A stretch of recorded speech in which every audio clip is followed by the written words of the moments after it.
Morning, ladies and gentlemen.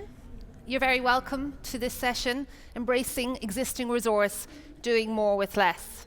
So my name's Deirdre McGinn, and I head up talent solutions for the UK and Ireland for small to medium-sized business, a segment of the market that's really important for LinkedIn and one that's really important to me and my team. We heard this morning from AXA and from Brendan and from Pat that the growth and success of organizations is built off talent.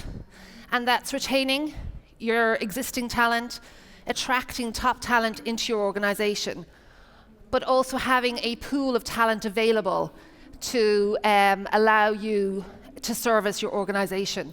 So today I'm joined by Claire Edmunds, who's CEO of Clarify, and with Rebecca Sewell, who's the head of talent acquisition at Clarify. And the ladies are going to take us through their amazing story of how they've done more with less. So I'm very conscious that in this room, we have organizations that have very small talent acquisition teams, maybe one or two people, and that we have other larger organizations that will have more people. But there's a similar issue for everybody in that arena, and that's how do you do more for less? So how do you get more value from your recruitment investment with less resource, less time, and less budget to actually do it with? Clarify is a great example of how they've transformed their talent acquisition process, getting more for less in doing that.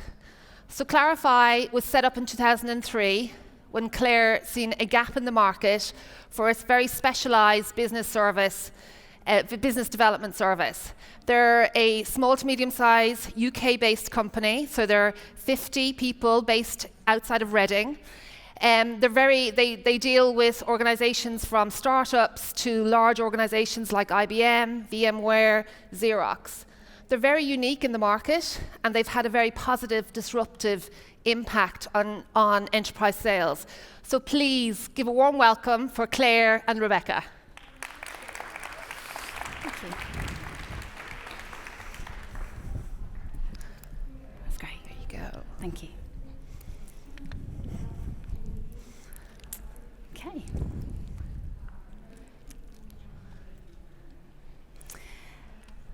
So why do people with potential matter to us? Well, Clarify is a services company, and so our people are our business. We're pioneering new and advanced practices in business development. We work with some of the largest technology and professional service companies. And so you can imagine that to create a great business, we need great people. What we do is quite unique. It means that when we're hiring people, we can't expect them to join the business and know exactly what they need to be doing day one. We have to hire people who have the potential to be great. People who can learn and who can develop and who can grow their careers in the environment that we've created. We're looking for people who thrive in our culture and enjoy working in the way in which we work. So I guess it's a bit ironic that recruitment has probably always been considered by us as our problem child. Over the years, we've tried lots of ways to make it work. We set up a small team of internal resources whose job it was to scour the job boards and find candidates. And that really didn't work. Over a number of years, we worked with agencies. And of course, after the first initial flurry of CVs that come through from agencies, we had to admit that they found it easier to place people in other jobs in our area. The candidates they were dealing with often were interested in those big, shiny companies.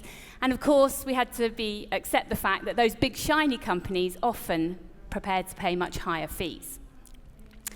So we found ourselves caught in a trap, in a cycle where actually, yes, of course, we did and we could get people in the door, but they weren't always the right people, and that perpetuated our problem. Have you ever been to the sales and thought, okay, I want to spend some money, I want to grab myself a bargain, and the bargain you buy is the one that sits on the shelf and just doesn't ever really get used? Perhaps you get a great new outfit, and the new outfit would be fabulous if you could just alter it a little bit, and the alterations never quite happen. Or maybe you buy a piece of furniture that looks fabulous but doesn't quite fit in with everything else. When we're hiring people for an immediate start within our business, it's a bit like shopping at the sales for everyone in the process. We find that the candidates, they accept the jobs, but they accept the job because they're seeing it perhaps as a stepping stone. The hiring managers who really need to bring somebody in the door are then in a situation where they might offer a job because the candidate will accept rather than because they're the best candidate for the position. And so you end up in this cycle where everybody in the process is making a compromise. And that broken process is really working for no one.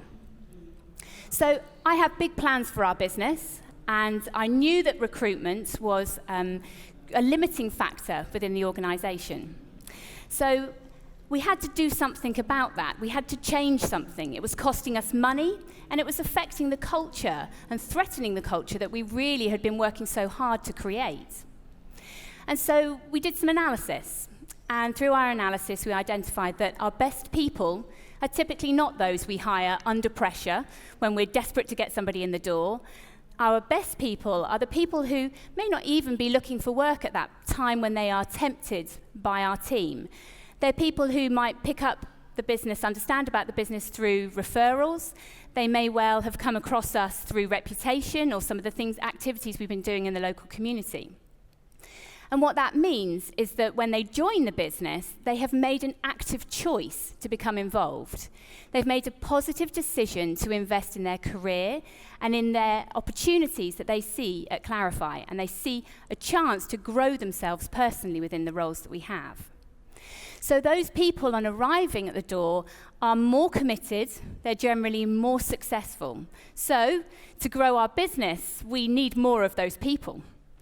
So we set about a strategy looking specifically at headhunting.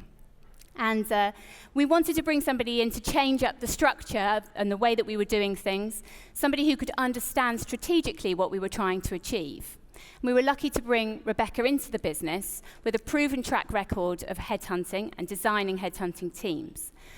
Now, when Rebecca joined us, she had a mission. Rebecca's mission was to create predictability in our recruitment process and create a function that would deliver and continue to deliver that predictability. We wanted predictability in volume, and we wanted predictability in quality. So, no pressure, Rebecca.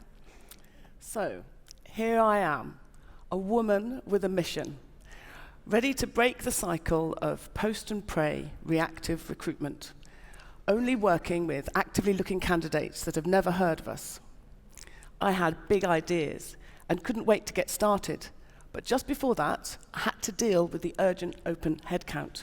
Yes, you do, Rebecca, because it's really important that actually we can't get services started unless we've actually got the people. So if you could just focus on fixing that first, then we can get on with the other things.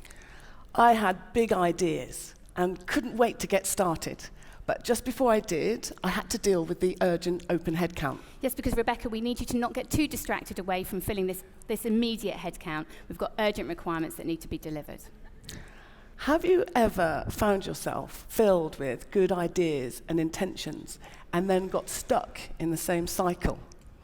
A spiral of repetitive behavior. I went straight to the job boards. Who was actively looking? I started competing for interviews. Candidates were dropping out, not turning up. The hiring managers weren't excited by who they did see. But oh well, they said, we just need to fill a bum on a seat. I was keeping up to speed. I was meeting the requirements. I ignored the fact that no one was really celebrating. At the quarterly business review, I rocked up in front of the board, full of statistics and ratios, determined to show a success of sorts. One of the directors leaned across the table and said, "How many candidates have you actually headhunted? Why have you only headhunted one candidate? Isn't that what you were specifically brought in to do?" I had a moment of realization. What was I doing? the managers weren't excited, candidates were falling short. I was delivering the wrong type of person to our business.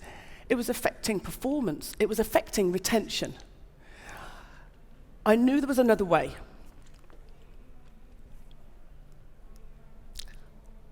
I had to get into the mind of the candidate. Where am I? Who am I? Where are the candidates that are loyal, hardworking, dedicated? How can I reach them?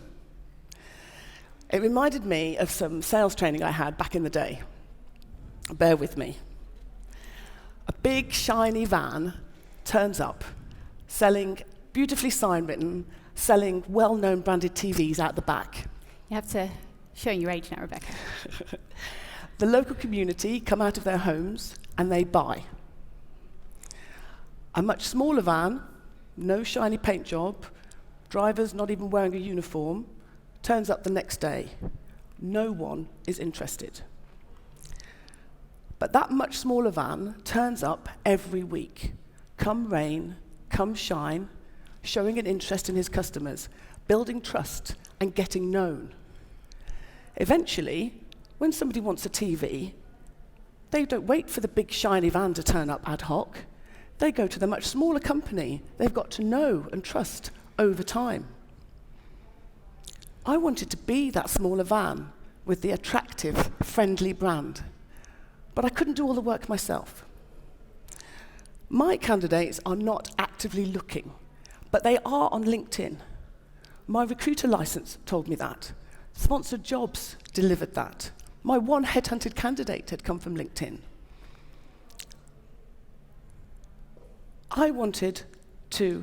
The big question in my mind was, is there a way I could use a social media strategy to get my van in front of the right audience?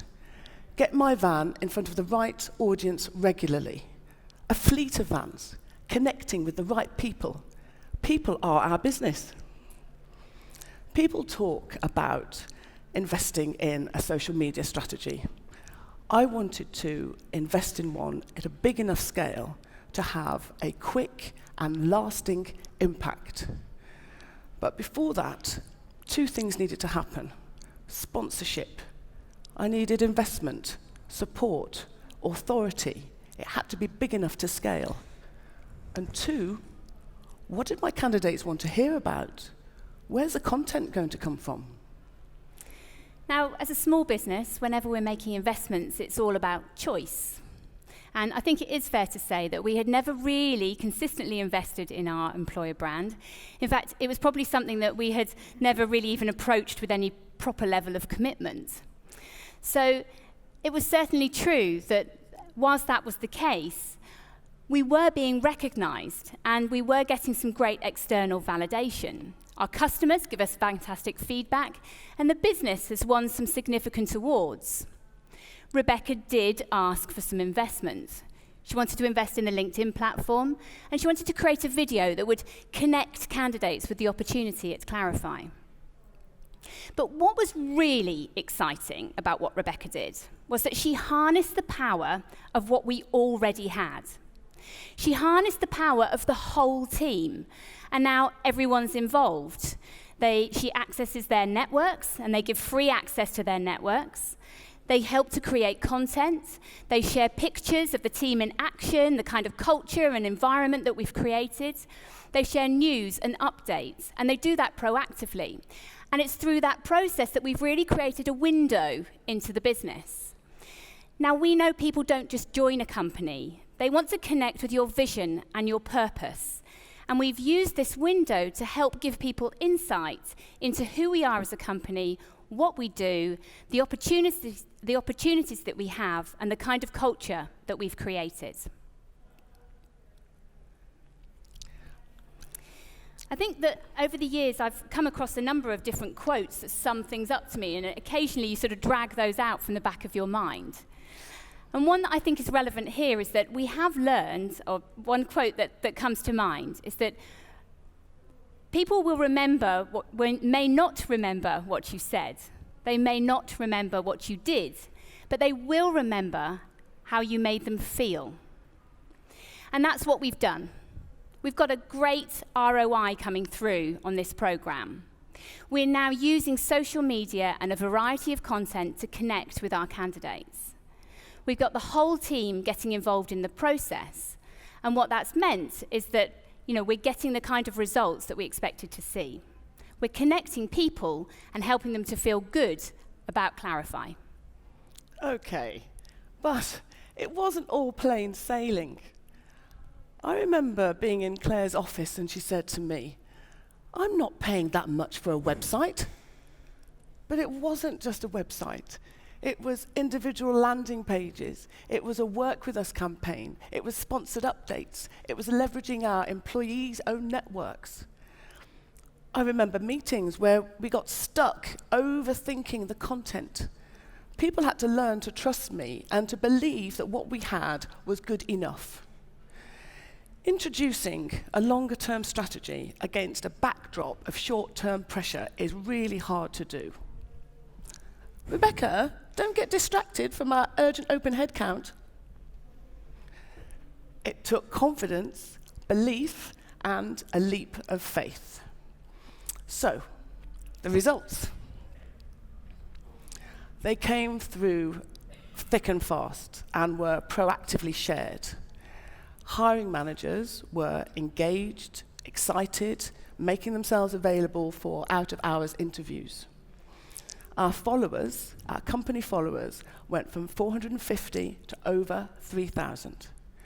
We made 3 posts a week on our LinkedIn page, 1 on company, 1 on culture, 1 on career. Our company brand went up by 10%. Suddenly, we were becoming employer of choice above much shinier local companies like Oracle and Microsoft. 37% of our hires came through from LinkedIn.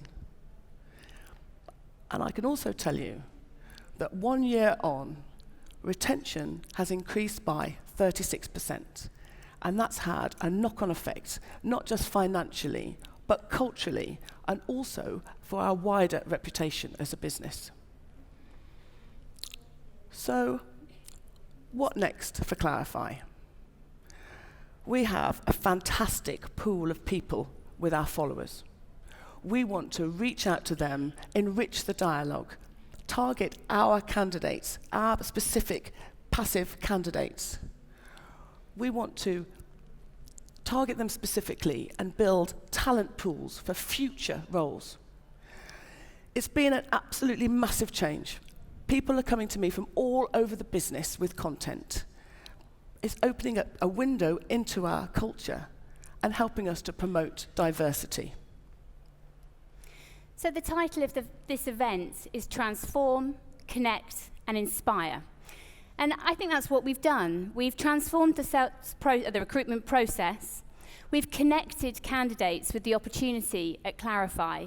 And we've hopefully, through the content that we've created, begun to inspire them to join us. It isn't an easy strategy to implement, particularly when you're in a small company and there is always a pressure on the short-term business immediate requirements. We also operate out of the Thames Valley, and there's a war for talent in the Thames Valley where we're often competing against much bigger organisations with all the resources that they have available to them. But as small employers, we can't hide. It is a competitive world, and we have to find a way to compete head-on. I hope that through this process and through this presentation, we've given you something to think about. We've perhaps given you a different perspective on a strategy that for us has delivered good results very quickly and ticked lots of boxes within the business. The key has been support and sponsorship. And it's that sponsorship not just from the executive team, the senior leadership team, but it's the support and the sponsorship from across the business that's really helped this process to succeed. So I ask you to think about the content that you have in your business, the rich theme that exists through the whole of your organisation.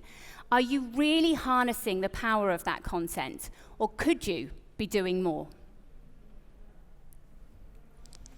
Thank you very much, ladies. So that was the Clarify story, which I think is a fantastic story for small to medium-sized business. We're going to open the floor to questions. There's 2 mics, but there are some people that will, if you put up your hand and you've got a question, they'll take the mic to you.